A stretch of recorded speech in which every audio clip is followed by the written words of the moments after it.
Welcome. I'm Dr. Kevin Hadley. This is the Board Game Professor. This is one of our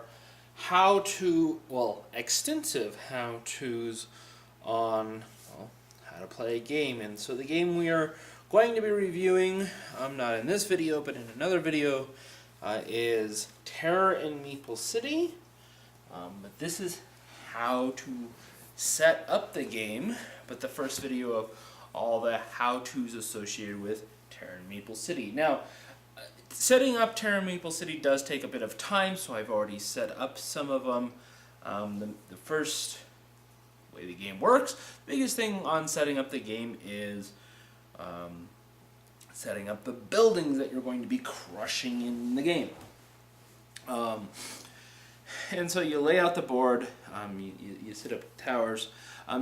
Also, when you first set up the game, there are certain things you have to do to get the board ready, because these do not exist. I mean, they do exist, but they're not part of the board you can see, like I can't move them. That's because they come with an adhesive. You put the adhesive on the designated spots. Now the thing is, with at least my copy of the game, the adhesive wasn't very good, so we had to use rubber cement. That seemed to work okay, pretty good. So, in any case, once you apply the adhesive to all the appropriate spots, put the board together, and then there's a centerpiece, which kind of acts as a linker between the two boards. This big centerpiece. Okay, so put that in. So the first thing to do is set up all the buildings. Okay, so what you'll notice is on these rubble pieces that are now adhered to the board, there's a little meeple on some of the corners. Same thing with this piece right here, and on the actual floor. So you can see there's a little meeple guy right there on the corner, to indicate, okay, when you're setting up, that's where meeples go. So, like I said, I've done most of the board already, but I wanted to have 3 representative examples. So we have a square building, a long building, and then the stadium. Okay, so for both the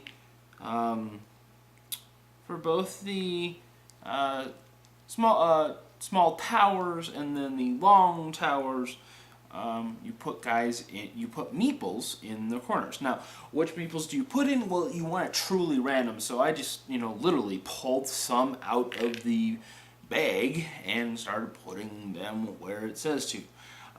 So here, it's just, so the long and the square ones you just put on the corners. Now the stadium's slightly different in that you put them on the corners.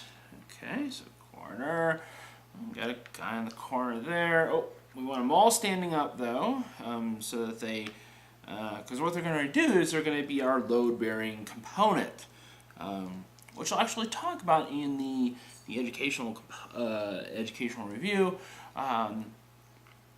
But you put everybody heads up, so to speak, on the base, and then you put the layer down. Now for the stadium, okay, there's only one layer, but there's just more. There's 8 around versus the 4. So I put the stadium down like that, and then for the other, for the short, I find a piece and I put it up like this. Now there's 2 sides. There's a roof side and then there's a normal side. It doesn't really matter, but if you are using the meeple symbols as a guide, well, you only want one roof. So you have a floor or you have a roof. That's what you want to use. Now, obviously, there's these 3 long ones. Okay, so I'm going to look for these ones. I'm going to put the movie theater, looks like, right there. And then I continue putting guys. Okay. And so, like I said, this is why I haven't done the whole video like this. The other thing you want to be doing while maybe another player is doing this, and I've already done this behind the scenes of this video, is shuffle the 3 decks. And I will show them in a sec, but there are 3 decks. There is the Superpowers deck, the Power deck, the Secret Superpower deck, and then the Character, or, that's what it is, the Character deck.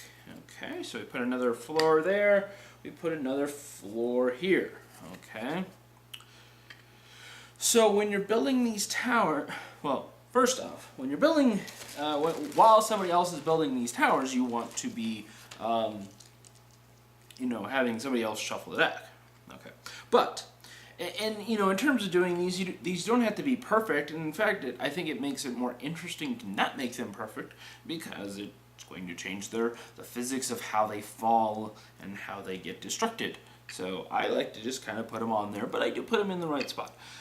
Anyways, you have somebody shuffling those decks while you're doing this, and then you're going to deal 1 to each place. Okay. And so now, for each, like I said, the stadium only gets 1 level. For the 2 types of towers, it doesn't matter if they're long or if they're short, they get 3 levels. So we've put 2 levels on there. We're going to put the final level on each one. So 1, but this time roof side up. So it looks like it has a bat symbol, which is awesome. And this one also has a bat symbol. Okay. And then we're going to place people on top. Meeples. Now here you can see that the Meeple spot is right in the center, so that's where we're going to put some guys. We're going to put a Meeple there, we're going to put a Meeple there, and the stadium has, it looks like 4 football players, basically. And that is a, football thingy, so put some Meeples on there. And again, it does not matter what kind you have on top.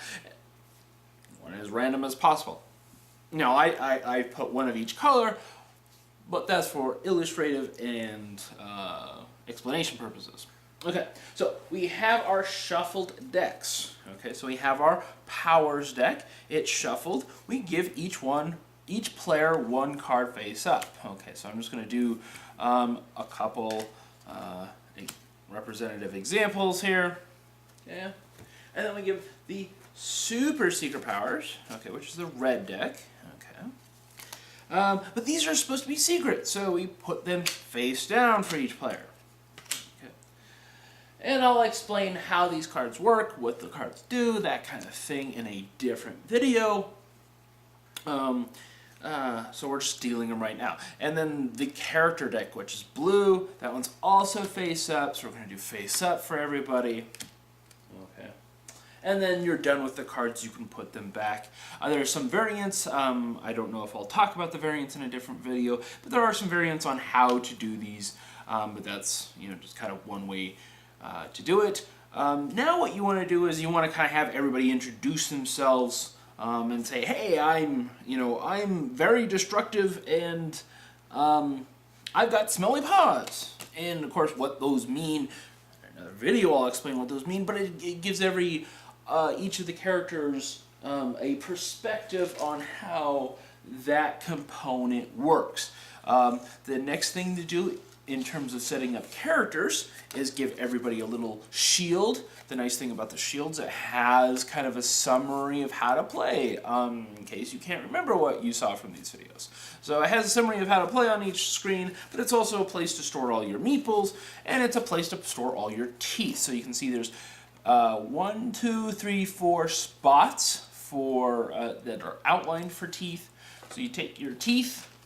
Okay, so I've got my teeth bag here, and I put teeth. I give each character 4 teeth to represent their active teeth. Okay, or their variable teeth. The other thing on setup is you can see my meeples have these little guys. These really kind of cute stickers on both the front and the back. You don't have to do that. That's not as important. Same thing with all the player tokens. They all have stickers front and back, and on their paws token, there's at least a top. And then some of the vehicles have tops and bottoms. It doesn't really matter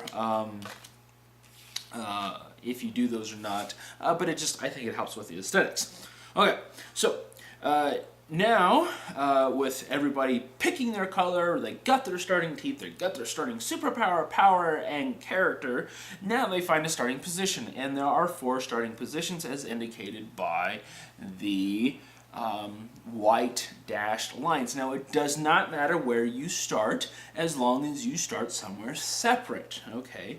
And so it doesn't matter if it's 2 or 3 or 4 players. If it's 2 players, they could be starting here or they could start kidding Corey. It's really up to the players. So, we'll put like green over here, we'll put blue over here, and so on and so forth, and then we'll put purple over here on the beach, okay? Because that's where purple likes to be, right? And then you have these 4 vehicles. So there's the tank, or kind of, I guess it's more of a Humvee, because it looks like a Humvee, but it has a big gun on the top. There's a fire truck. There is a school bus. Oh no, good. It's not a school bus because, well, that'd just be kind of depressing. No, it's an ice cream truck. Why is it depressing? Because we're gonna throw these. And then there's a news van. Okay, so we're gonna put the news van. We're gonna put these vehicles where they're indicated on the board. Now it doesn't really matter like where they are on the board, as long as they're in the same neighborhood. So we want to make sure that the fire truck is in this neighborhood, is not orange, but it doesn't really matter if it's here or here or here. I just like to put it where it's kind of indicated. Now, luckily, these are kind of color-coded, so the green goes where the green green park is. The blue is, well, I guess the blue's not really color-coded, and the red is easier to see. And now I'm looking for the ice cream truck, which happens to be right here. In the yellow kind of orange, where the basketball courts are. Okay, so I have my starting tokens. With my paws, I have my starting players. I have all my buildings 3 stories high, and except for the stadium. There's a 4 for each of the towers. There's a meeple at each corner, and then a meeple on top for the stadium. There's 8 at the perimeter, but there's only 1 level, but there's 4 guys on top. I have my 4 cars, and now I am ready to play. So the next video we're going to talk about is general play for each player.